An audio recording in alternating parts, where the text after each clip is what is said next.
Indian government ने issue करी है high risk warning Android smartphone users के लिए कि आपके जितने भी एंड्रॉयड स्मार्टफोन्स हैं वो अभी सब के सब सिक्योरिटी ब्रीच के घेरे में आते हैं। वैसे अभी कुछ समय पहले सैमसंग स्मार्टफोन्स के बारे में भी यही बात हो रही थी कि सैमसंग स्मार्टफोन्स अभी सिक्योरिटी ब्रीच को लेके वल्नरेबल हैं, लेकिन अब सभी एंड्रॉयड स्मार्टफोन्स के बारे में ये बात चल रही है।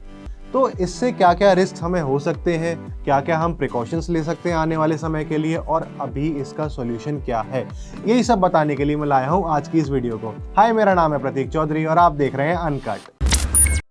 तो अभी Indian computer emergency response team CERT इन इसने बताया है कि इंडिया में इस्तेमाल होने वाले करोड़ों एंड्रॉयड स्मार्टफोन सिक्योरिटी ब्रीच के रिस्क पर हैं। अब एंड्रॉयड स्मार्टफोन्स तो रिस्क पर हैं, लेकिन एंड्रॉयड वर्जन्स कौन से, क्योंकि एंड्रॉयड के भी डिफरेंट वर्जन्स आते हैं। हर एंड्रॉयड फोन एक अलग एंड्रॉयड वर्जन पर काम कर रहा होता है। तो Android version 11, version 12, version 12L, version 13 और तो और एंड्रॉयड वर्जन 14, लेटेस्ट एंड्रॉयड जो आपको देखने को मिलता है अपने स्मार्टफोन्स में, ये सभी के सभी सिक्योरिटी ब्रीच के घेरे में आते हैं। अब ये सब हो किस वजह से रहा है, तो देखो थोड़े से ना फ्लॉज हैं अभी एंड्रॉयड स्मार्टफोन्स के फ्रेमवर्क में, उनके सिस्टम में, गूगल प्ले सॉफ्टवेयर अपडेट्स में, और तो और हार्डवेयर कंपोनेंट्स भी जो कि डिफरेंट मैन्युफैक्चरर्स द्वारा बनाए जा रहे हैं। अब ये मैन्युफैक्चरर्स कौन कौन से हैं उनका नाम जान लीजिए। आर्म कंपोनेंट्स, ये हमारे प्रोसेसर्स बनाते हैं।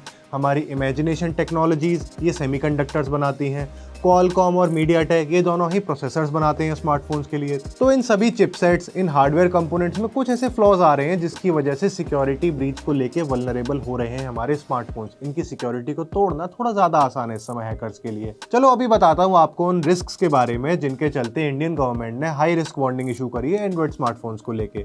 सबसे पहला रिस्क आता है आपका सेंसिटिव इन्फॉर्मेशन का। आपके पासवर्ड, आपके कॉन्टैक्ट्स, आपके ईमेल्स, आपके फाइनेंशियल डेटा, ये सब के सब चोरी हो सकते हैं या फिर इनका एक्सेस कोई दूसरा बंदा या फिर कोई हैकर ले सकता है आपके स्मार्टफोन में बड़े आसानी से।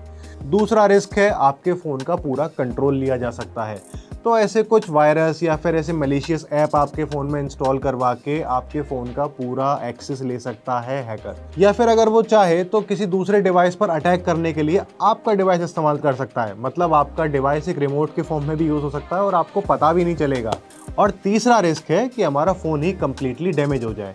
कई बार होता है कि सबसे पहले ऐप्स क्रैश होने शुरू होते हैं, उसके बाद बैटरी समय से पहले ड्रेन होनी शुरू हो जाती है और उसके बाद फ़ोन कंप्लीटली काम करना बंद कर देता है, फ़ोन ख़त्म हो जाता है उसके बाद। अब चलो, हमने रिस्क की बात तो कर ली है, अब मूव करते हैं सॉल्यूशंस की तरफ।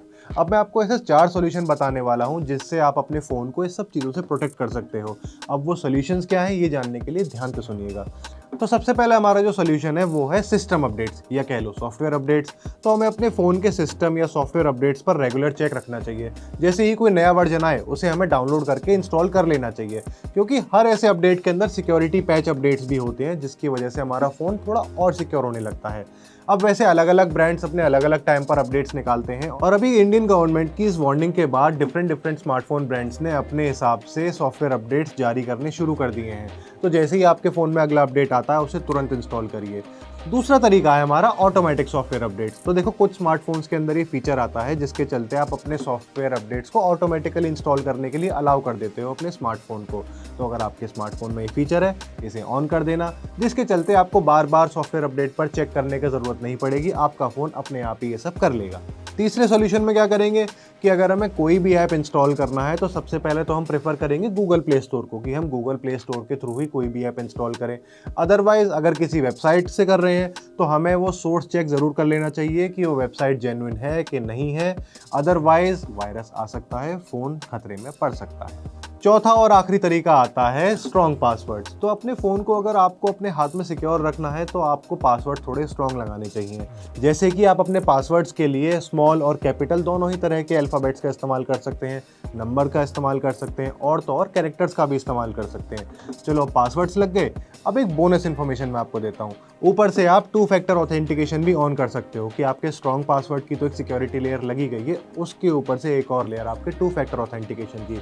इससे ज़्यादा सिक्योर हो जाता है आपका फ़ोन। तो ये थे कुछ तरीके जिनके इस्तेमाल से आप अपने स्मार्टफोन्स को ऐसे सिक्योरिटी ब्रीच के रिस्क से बचा सकते हैं, चाहे वो एंड्रॉयड हो चाहे वो आईफोन हो। आप अगर उनका सिस्टम अपडेटेड रखेंगे, आप अगर जेन्युइन सोर्स से ऐप इंस्टॉल करेंगे, पासवर्ड्स हाई रखेंगे, स्ट्रॉन्ग रखेंगे, तो इससे आप अपना फ़ोन थोड़ा सिक्योर बना सकते हो। अगर आपको ये वीडियो पसंद आई हो तो इसे लाइक करना, शेयर करना और अनकट को सब्सक्राइब कर लेना।